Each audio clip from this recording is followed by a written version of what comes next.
Hello boys and girls, and welcome to another episode of Worlds of Tanks with me, Gitbag the Great.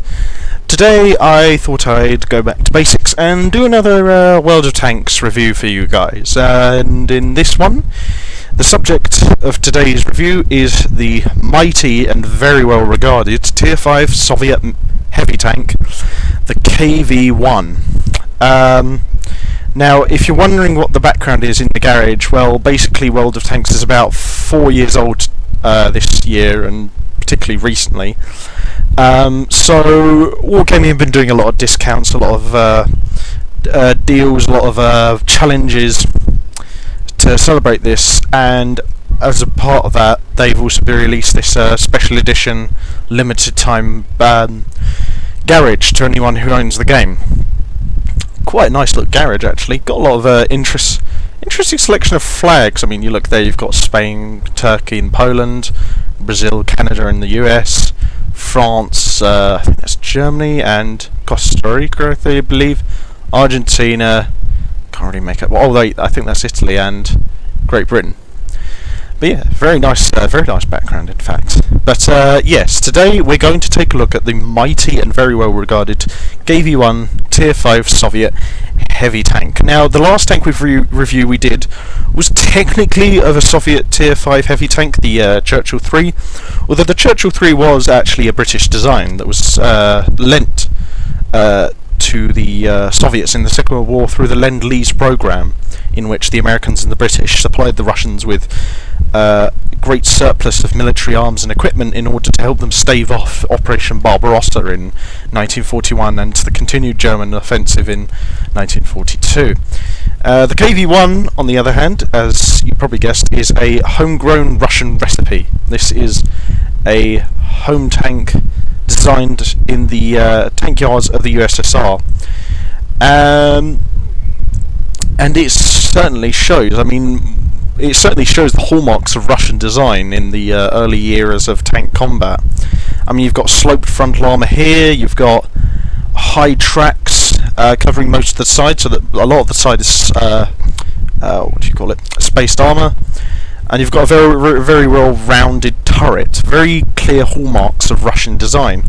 The stock turret of this tank is a lot flatter, and the armour on that isn't as good, but it still shows great hallmarks of big, powerful, Spartan, easy-to-use designs of early-era Russian tanks. And this tank does show its pros and cons of Russian heavy tank design. It's got a lot of armour for a Tier 5, with 75 on the sides and front and 70 on the rear of this upgraded KV-1 GTZ mod 1942 turret. And on the hull, oh wait, no, sorry, that's on the hull. On the turret, on this upgraded turret, it's 110mm thick all round. On the sides and front of the hull, it's 75mm. On the back, it's 70. So for a tank of this tier, it's very, very well armoured. And as you can see, there's a lot of spaced armour on the sides because of the tracks. So this thing's very good at side scraping. Very tough turret. Very strong frontal armour. However, the lower glacis and the driver's port are very easy to penetrate on this thing, and the turret ring can be penetrated quite easily and do a lot of damage. However, that's of course a smaller target, so it's a lot harder to hit.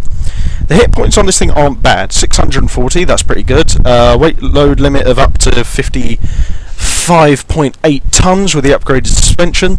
The engine power is 500, so with a weight load of between 49 and 55 tons and the horsepower of 500, that makes this thing being relatively quick and manoeuvrable, especially seeing as how its top speed is 34 kilometers an hour, which for a tank that's about 50 tons, that's pretty good.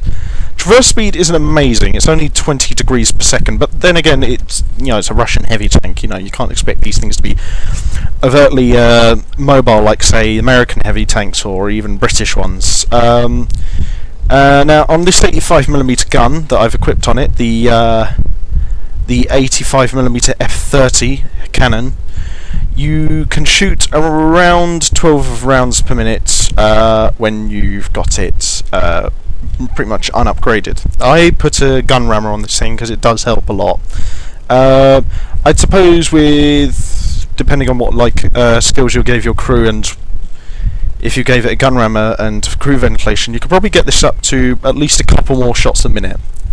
Standard shell damage for the 85mm gun is between 120 and 200, so roughly the same as the T-34-85's 85mm gun, although a little bit less.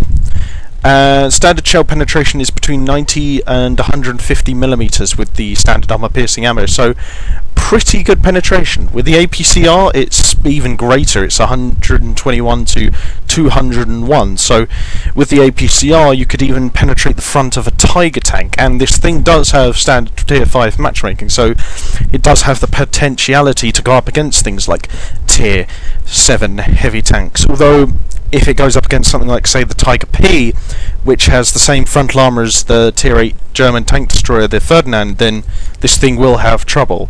However, against some Tier 7 heavy tanks with its APCR ammo on the 85mm gun, the KV-1 doesn't have too much trouble, particularly against the Tiger 1 and the T-29. The IS-1 and the IS-2 are probably a bit more tricky nuts to crack because they have very well angled frontal armour, pre-angled. So the gun on this thing is pretty good. The stock guns that you get, the 76 and the 57mm, aren't too bad either. Many people also use the U11 122mm howitzer on this thing, which is much slower firing. It fires less than 50% of the shots per minute than the 85mm gun does. However, it is a howitzer, and you know what that means. Low penetration and low rate of fire, but big alpha damage. With its high explosive ammo you can do 450 average damage, and with its premium heat ammo you can do 370 average damage. Penetration of the high explosive is 61, heat is 140. Now the thing is, I prefer using the 85mm gun a lot more on this thing, because it just suits it a lot more as a frontline brawling heavy tank. However, if you go with the U11 howitzer, you will be a bit of a slave to your matchmaking, because that gun does not operate well against tier 7 machines, or even a whole load of tier 6s. So I would highly recommend using the 85mm gun instead. However, the U11 isn't all bad. If you want to use it, more power to you, really, but just be warned that it isn't as effective against tier 6s and tier 7s as the 85mm gun is, and you probably will have to pack a fair bit of heat with it just in case for those certain situations. Now, I would highly recommend you add gun rammer, gun laying drive and crew ventilation on this thing in order to fully exploit the capabilities of its reasonable mobility and speed for a tier 5 heavy tank, and also to increase its rate of fire, particularly if you have the 85mm gun. Now, the turret traverse speed isn't amazing, it's only 24 degrees per second, but again that's not too bad for a tier 5 heavy tank.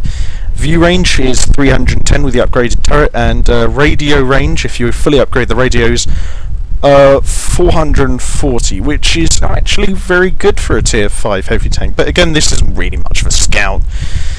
I mean, it's nowhere near fast enough to exploit scouting capabilities. Maybe if it's top tier and it pushes up in order to light all the enemies for your tank destroyers and artillery, but otherwise I'd say operate this as a standard heavy tank.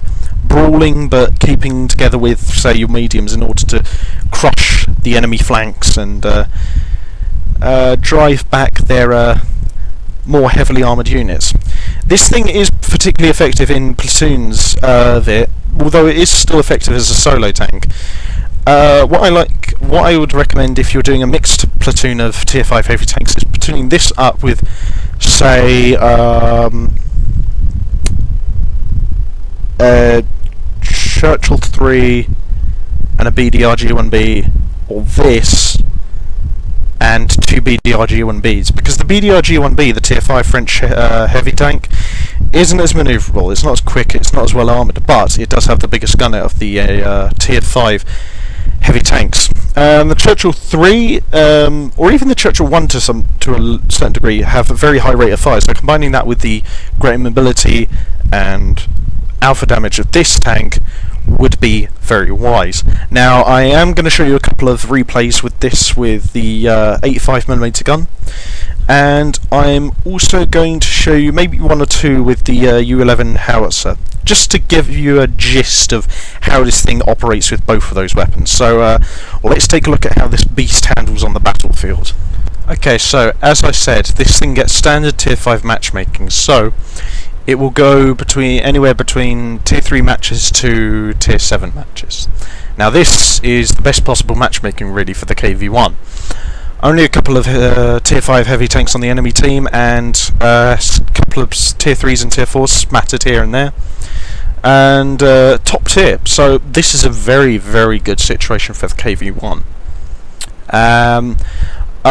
We're on Pearl River, and I would recommend going up to this valley in the middle with the KV-1, because that's kind of where it's best exploited for brawling.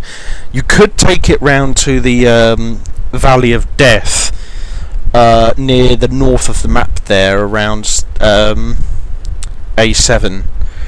That's also a good heavy tank brawling spot, although I like to exploit this tank in positions where you might not conventionally see it as often as other heavy tanks. I've got to try and get up here because our Panzer IV-H is feeling a little less than brave, and I can't entirely blame him, and our T-25 is getting his arse handed to him. So we're going to try and get up and try and put a bit of fire on these guys. There is a T1 heavy up there, the very dangerous 85mm gun. We just blow off his tracks and we'll just keep him pinned there. Unfortunately that one smashed into the rock. Come on. And you'll see the reload rate on this 85mm gun is very good, especially if you equip it with a gun rammer and crew ventilation, and you train your crew up well enough, you will be able to really exploit the rate of fire of this gun. It is a little bit suspect in its accuracy though. That's kind of the case with a lot of Russian heavy tanks. A lot of good mobility and a lot of good aspects about the rate of fire of its gun in lower tiers, but usually exploitative by the enemy team through some means of limited accuracy, most commonly. In fact, that seems to be the theme with a lot of higher tier and mid-tier Russian tanks, is good all round, but not great accuracy. And that's particularly the case with the KV-1, although the KV-1 also doesn't have exceptional mobility. It's admittedly mobile for a tier 5 heavy tank, but not great compared to other mid-tier heavy tanks, of course. Probably the most manoeuvrable line of heavy tanks is the American one, I think. It's got the best acceleration. It's not always the fastest, but it's certainly effective with its high acceleration and usually relatively accurate guns, and good acceleration, and generally very good frontal turret armour. The one thing that American heavy tanks though are very weak to is artillery.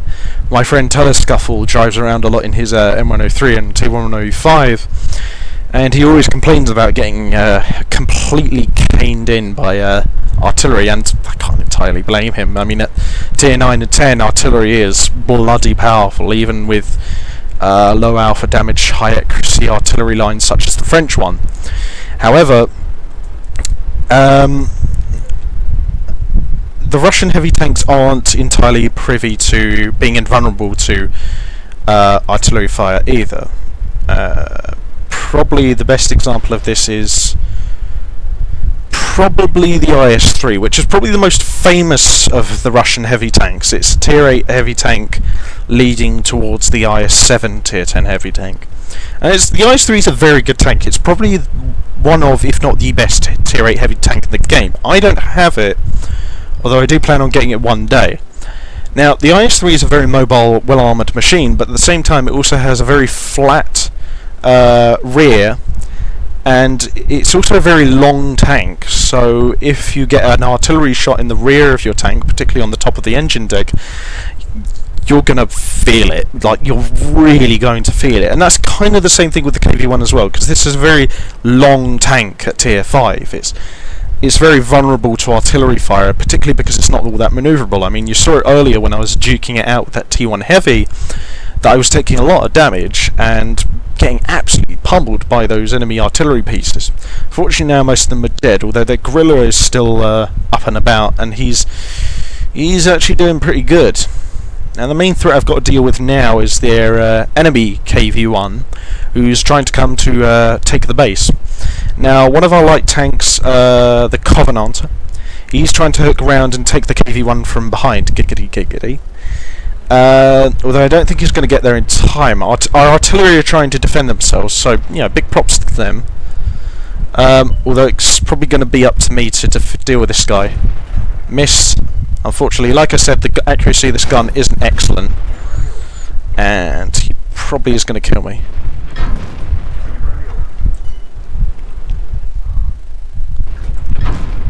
Whew, okay. So there you go, that's what the 85mm gun can do. So here we are now on Ensk. Again in a tier 5 match. Fortunately enough I'm top tier. With the U11 122mm howitzer. Now as you can see by the counter on the left, the reload rate of this gun is considerably slower, at least twice as slow. Even with the gun rammer. And I mean, I've gotten 100% crew on this thing, but their first crew skill isn't fully achieved yet, so the full potential of this tank hasn't been fully achieved for me just yet. And I really do prefer the 85mm gun on this thing. It just works better with this tank, but the 122mm gun isn't bad. Pardon me. It's actually, in a sense, it does kind of work better in tier 5 matches, because usually at tier 5 you do have a lot of tanks that can be easily penetrated by this kind of gun. I mean, I've seen that happen a lot of times with my M4 Sherman tier 5 American medium tank, which I equip commonly with the 105mm gun that you can put on that thing. That does slightly less alpha damage than this thing, and it does fire slightly faster, but this one does just have a lot more wallop and punch to it. I mean, it's a Russian derp gun. What do you expect? It's kind of the thing of Russian mid-tier derp guns. Didn't see that BDR though, but fortunately enough, he only bounced off of our tracks. So I've gotten behind this KV-1 now, put my back up towards the building behind me, and try pumping shots into his arse. Hasn't noticed me just yet. Oh wait, no, now he's turning around to face me. Bit late now. So, turn round. I think the enemy BDRG-1B behind us got a push shot into me. Comes again. Put him on fire. Excellent, good stuff. Good man, our BDRG-1B took him out. Thank you very much. Whoever that was, Oljenka89. Thank you very much. You were pretty good in this match. So repair my driver and my tracks, get round the corner, try and get into cover, get away from that Excelsior who's pummeling my arse, try and get round and get towards this Hetzer who's really starting to piss me off.